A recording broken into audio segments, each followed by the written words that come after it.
women have more challenges to be taken seriously in finance? Yes, I will say that there is, of course, always going to be certain barriers. I was so depressed. All the network I had built was crashing. I have had anxiety for so many months. I would not sleep well. I will be so doubtful about me. So unfortunately, jealousy is there.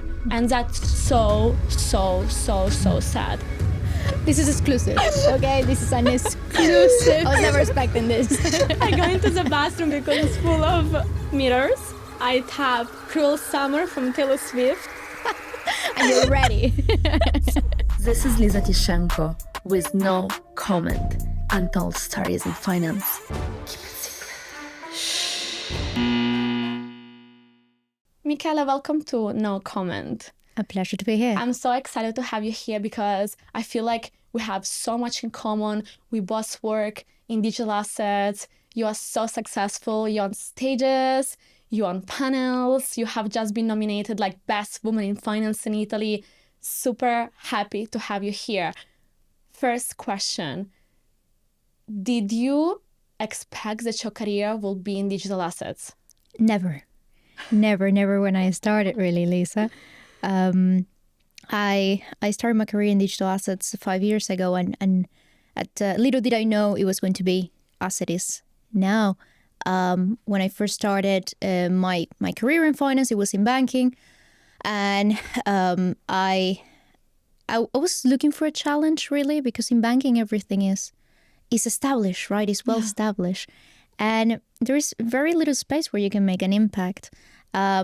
So at that point, digital assets came to the radar, and it felt risky at start because it was really at its infancy.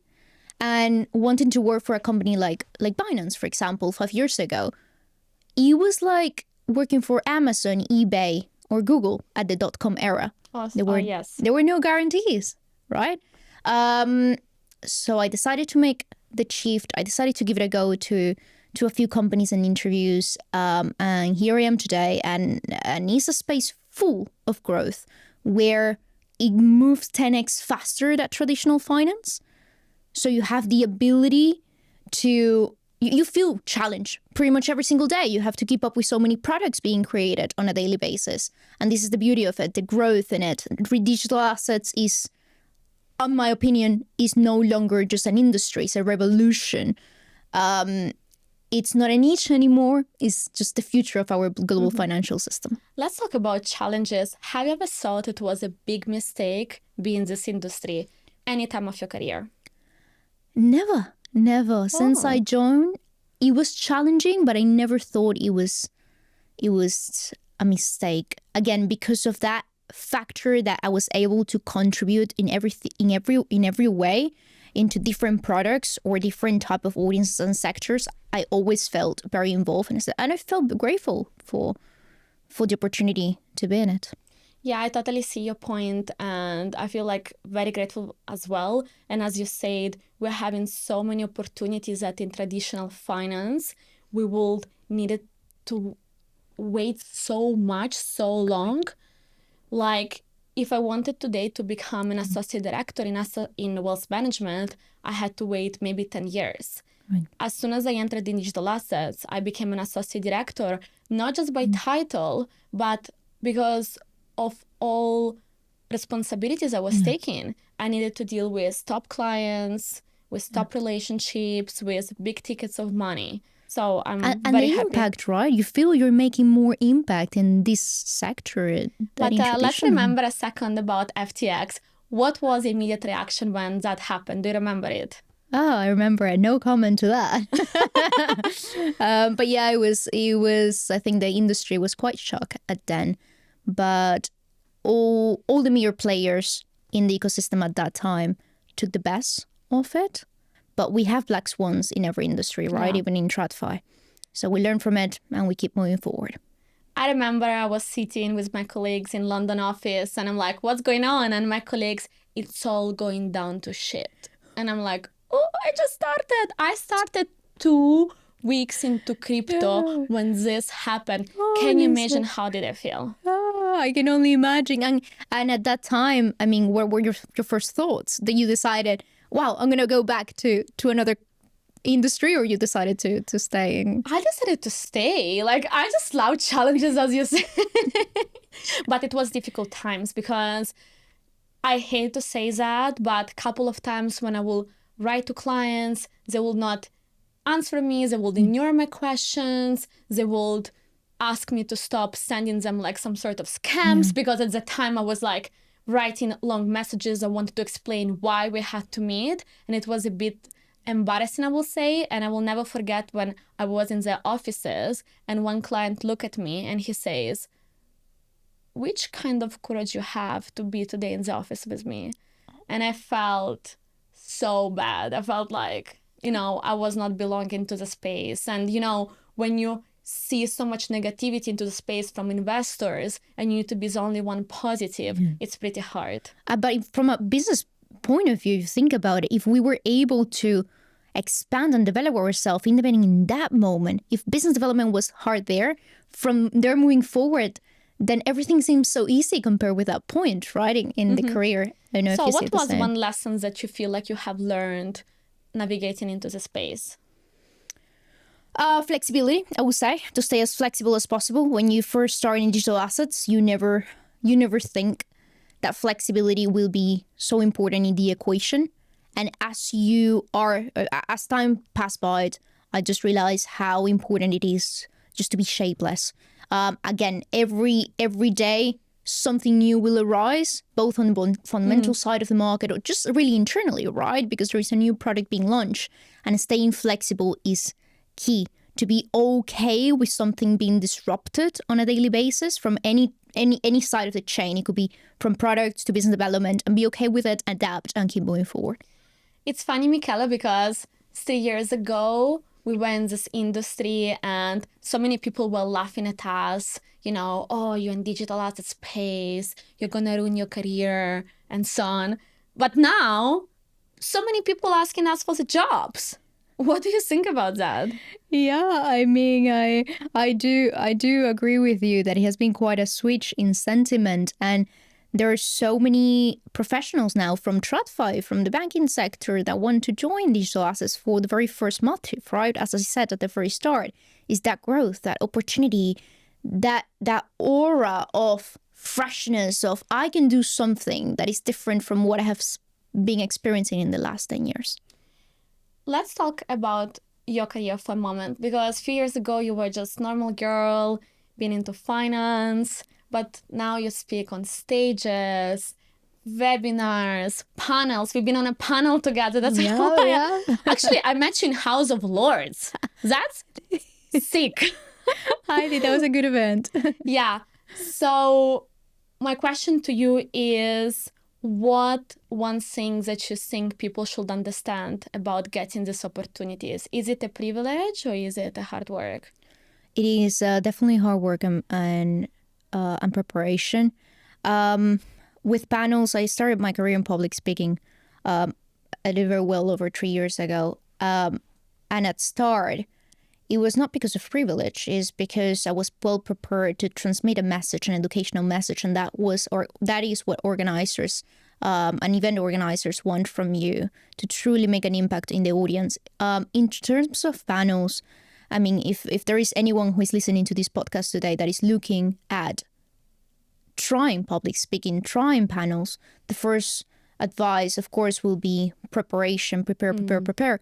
But in that framework of preparation, two things are key, and that completely changed my game. First is knowing your audience, and secondly, knowing the panel dynamics. Yeah. In terms of knowing the audiences, who are you talking to? Are they very novice professionals that have never come across this asset class before? Yeah. Or very experienced professional? If so, you just need to adapt the message. I see so many talented women, they jump on the stage and the first thing they do is they don't analyze the audience. They don't know who the audience are. No. And they go either too deep on the topic and they completely lose the audience, or if the audience is really technical and they go too simple, too broad, then at the end they're losing the time. Oh my God, Michela, don't mention it. That's such a sensitive topic for me because, first of all, preparation and diction class, because I want to be responsible that when I'm on the stage,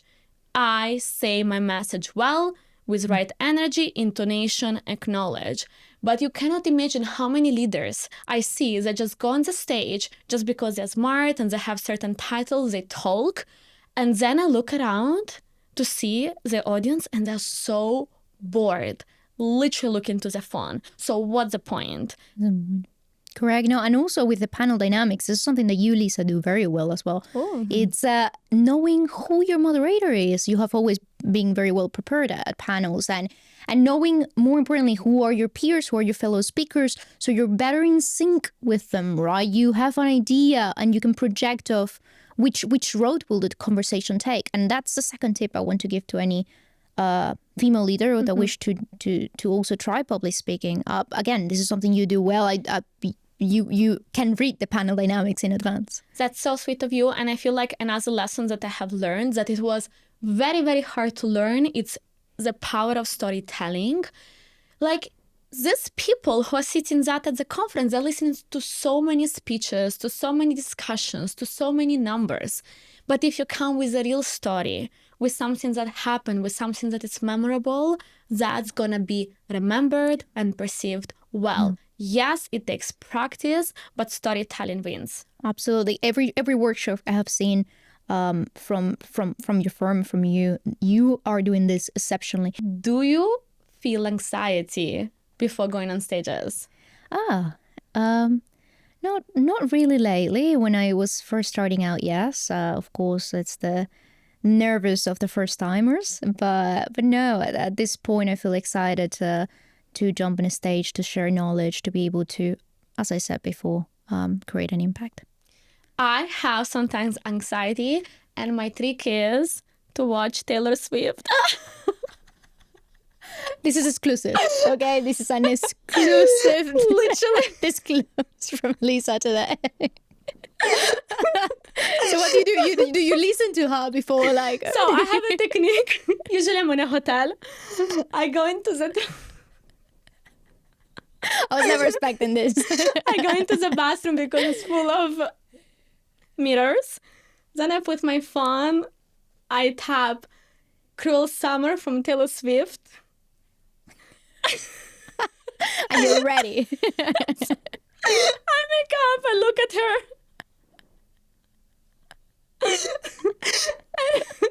And especially when she says a question, does anybody know the lyrics of this bridge? Prove it!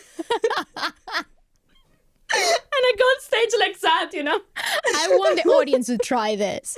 I really want the audience to try this. And when I was at Quant, the last conference we met each other, I was at the workshop like, do you like Solana? I now see where she takes all the energy from for the panels. And people were like, oh my God, Lisa, your energy on stage is so great. And I'm like, I love Taylor Swift. Oh, that's so Lord, funny. Lord. Okay, so this is a very competitive world. And have you ever felt like someone resents your success? There will be always people that will perhaps engage in that. But as you grow in this industry, I think one key thing will be to set clear boundaries and distance yourself from anyone that will be toxic. You don't want to engage in drama or gossiping. And what I have seen from very senior executives around me and in general, just practices of powerful women in the space is to make sure, one, you set clear boundaries. You want to make sure that this does not affect you or the quality of your work. But secondly, I would say if that comes to a moment in which it is affecting your work, or let's assume it's in your workspace, then one key thing will be open communication. So the very first step will be to establish a channel or a vehicle where that person can express her discontent or his discontent. give them the opportunity, right, to provide feedbacks, doesn't matter how raw it is, which takes me to the point that Ray Dalio also says, that also preaches, and he says that every organization should have radical transparency as part of their values in their organization. Why? Because you do want to make sure that anyone that feels that resentment, as you mentioned, Lisa, has ability to discuss and communicate that with you, that can't pretty much be resolved before it's escalated, but it also give a very professional tone, a message of, you have your space, you give me the feedbacks, now let me watch and work on it, but that's it. You kill that toxicity right there. What do you think about it? How you have dealt with it? Oh, for me, it's such a big topic because unfortunately I was a victim of mobbing, and mobbing, it's a terminology that you use in a corporate world when basically your colleagues, your coworkers start suddenly to attack you, suddenly make you feel worthless, that people talk behind your back. And I was not aware that in a company can happen that, because I'm such a sweetheart. I just wish success to everyone. I'm somebody who wants to give up opportunities, but you need to be nice to me, right? And unfortunately, somebody played a very, very, very bad with me. And unfortunately, I understood that some people, can act like that, even if you operate in the best interest of the company and the best interest of the team. So I have had anxiety for so many months. I will not sleep well. I will be so doubtful about me. I had to go and validate myself into the market. Like, I will go to people and say, do you really think I'm so bad? I will go to people I interact with and ask, like, guys, do you feel like there is anything I can improve? Because recently I'm receiving these feedbacks. And I got to know that all these people who today are successful, they have had the same problems. Have you had this? I haven't experienced it myself in my workspace, but one thing I will say, and what I have learned, at least from our leaders, is that will never be positive for neither a team or a firm. So there is also a responsibility from the leaders in that organization to detect those individuals that act in that way. And how can you establish, as I said, radical transparency that, again, it helps the team to grow rather than affect the confidence of your peers. Have you had any insecurity in your career that make you feel you were not worth to be on that stage? Probably in banking, yeah. And when I was in banking, I felt that my colleagues had 10 to 15 to 20 years ahead of me in their career, and I felt insecure. I said, look, can I really make it to the top in banking? And at that time, that was the first red flag. Am I really in a corporation where I can flourish? Absolutely. And not only professionally, also, as you said, personal reasons. Like, I want to feel good with myself in my workspace. So yeah, I will say no, not at the moment, not in my current role, but it has happened, and I think it happens to any female in this space at some point, right? Yeah, when I entered in wealth management, I was so good in making relationships because I genuinely wanted to learn as an analyst how a managing director operates, how he or she thinks. And then unfortunately, new management came and they were all fired. I was so depressed. All the network I had built was crashing. And that's when I understood that banking was not for me, because I wanted to feel like safe. I wanted to see somebody who embraced my growth. And I think I felt lucky, actually, that I quitted it. And look at you now. You feel exactly that. So do you feel like women have more challenges to be taken seriously in finance? Yes, I will say that there is, of course, always going to be certain barriers. But I will also like to say that in the last few years, there have been more efforts from leaders, not only digital assets, but in general, to create more inclusive teams where females had the same opportunities to be leaders. And I will say future looks good. If this is the current status, I do feel that we're going to see more leaders on top of our boards. In Binance, for example, the co-founder, one of the co-founders is a great female leader. A big section of the board is also includes, the majority of them actually are females, which I respect so much. And I think that as we grow in this space, not only in Web3 and digital assets, but across the spectrum, we're going to see more of those diverse teams and executive boards. Do you think women, when they see you so successful, they open your LinkedIn and wow, do you feel like they're jealous of you? They could feel that, but I cannot feel you. I can only feel good vibes and positivity. I assume there will always be that around, but I try to surround, and again, this is the point of setting boundaries. I always try to surround the circle with people that will water on you, that will pour on you, like you, Lisa. You have been a marvelous friend since I have met you. That's I'm like you. I feel like this energy of empowering each other is just bringing so much positivity, so many opportunities, so much, right? But however, like when I come across to some women, they feel like I'm too good to be true. They're like, oh, she's beautiful, she's successful, she's too nice, she's too kind, she might be fake. So instead of cooperate with me, they just, look up and down. That's a bit sad. Yeah, but you know what? It's now interesting that you mention it. If they have thought that, right? If there is that sense of jealousy or resentment at the start, it's great to see that when they meet you in person, and this has happened to me as well, they are like, oh, you're actually a normal human being. You're not perfect. You have So your cute. traits as well. So I think when finally people get to know you, say, hey, she worked to be that. Yeah, she's sharing a lot of achievements, but it's a roller coaster. It has never been easy.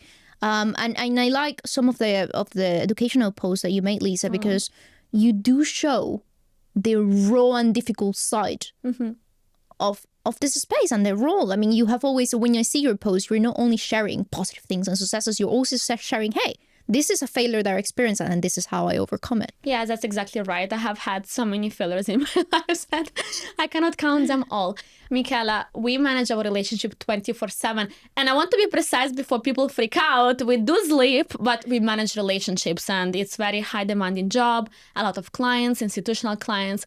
How do you maintain a good work-life balance? Great question.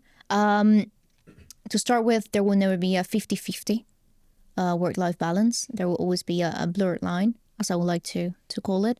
I like a practice by Jeff Bezos that says that instead of focusing on 50-50 work-life balance, we should focus on work-life harmony.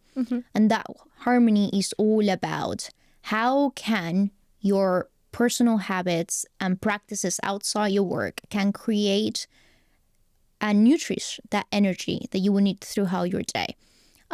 If you do well outside work, for example, in your morning routine, that will positively impact the energy that you will have through the day. The first thing that I always try to practice in that work-life harmony cycle is, again, very successful morning routine. Make sure you start the day with a lot of mental clarity. That could come from either meditation or simply exercise.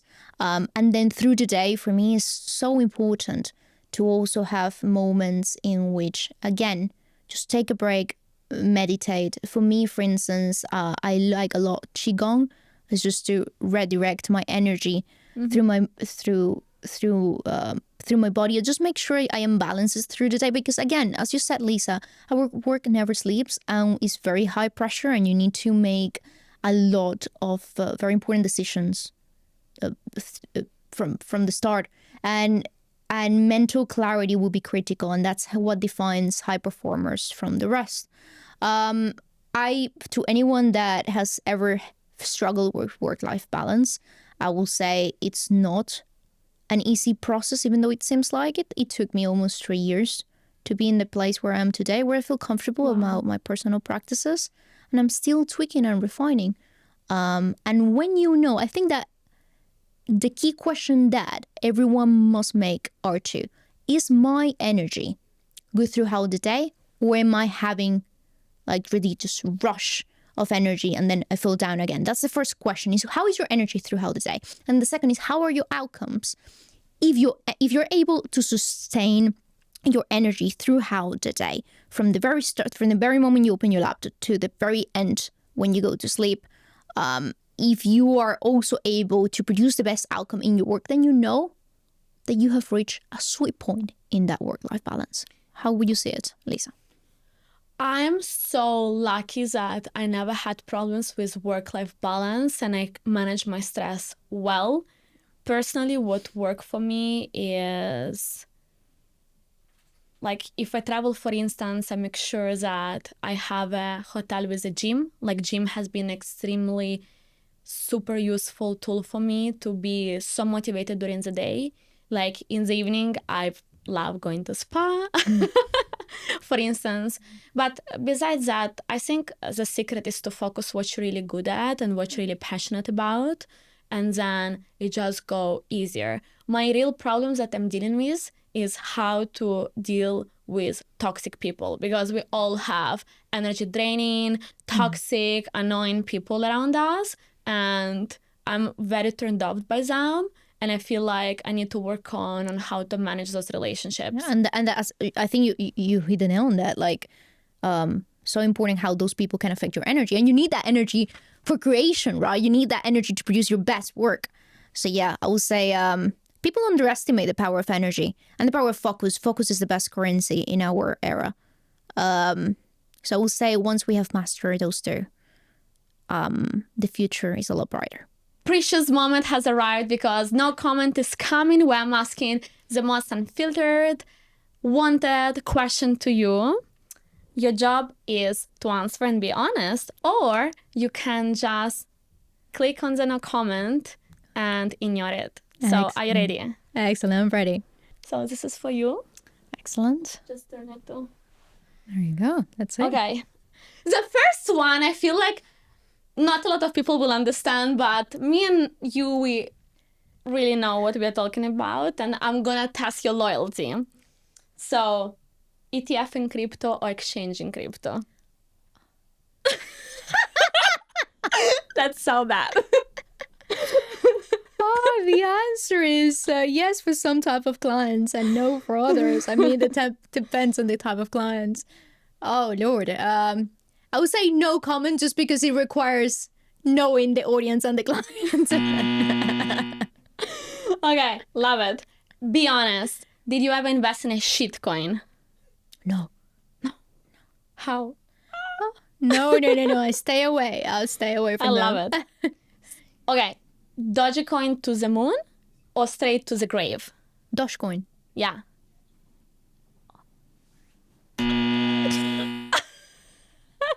No financial advice. Exactly. What's the dumbest thing you ever spent on your money?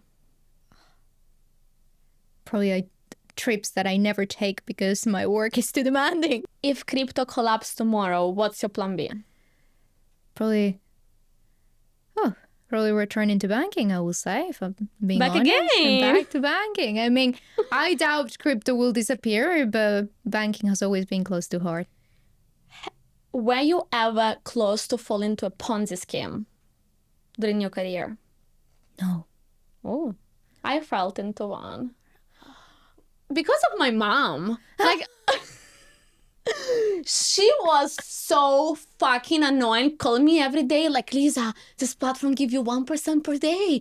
Do it. And like, the trick was that she gifted me this $3,000 from her account to my account so that I could start. And then she was like manipulating me. Like, she was like, I think that she has all this like mindset that people get into a Ponzi. And believe me or not, the only reason that I kept doing that is because she will be so pushy over me every fucking day. Long story short, I lost a bit. Like, I could afford a Chanel bag right now. Did she learn the lesson? I don't think so, because she was like, oh, like, you know, that was so unfortunate and blah, blah, blah. Oh, anyway, bad times. Lesson learned. No more advice from mom on that end. Literally. Have you ever felt that people in finance didn't take you seriously because you work in crypto? Yes, at the start of the industry, but that's not the case anymore. And now that is a very institutionalized space, Yeah. so the tables have turned. Kinda, oh, she works in crypto, I don't want to talk to her. At the very start, maybe 5 years ago, it was. Okay, now you need to complete sentences. I lost respect for someone in business when they keep engaging in toxic practices during the day at work. The one risk I regret not taking is... Not starting in digital assets sooner. If you had to choose unlimited wealth or finding true love, what would you choose? Oh la la, that's make me worry. Like, okay. Because so many people will say finding true love. Okay, that's a bit intimate question. Do you feel lonely at the top? No. I feel perhaps there's a misperception that some people have.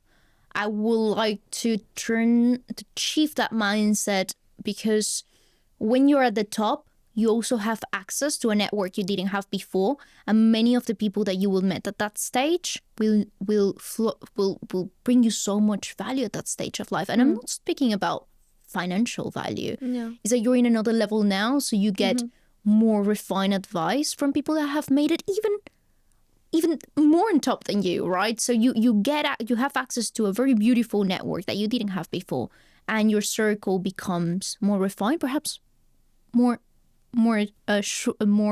small.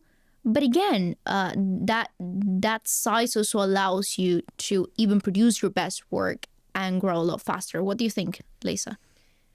I feel sometimes lonely in a different way. Like, I started to travel a lot for my job, and I do all these like panels and public speaking. And sometimes lately I find so pretty fucking sad to go to sleep alone and not to share like my enthusiasm, my success with somebody.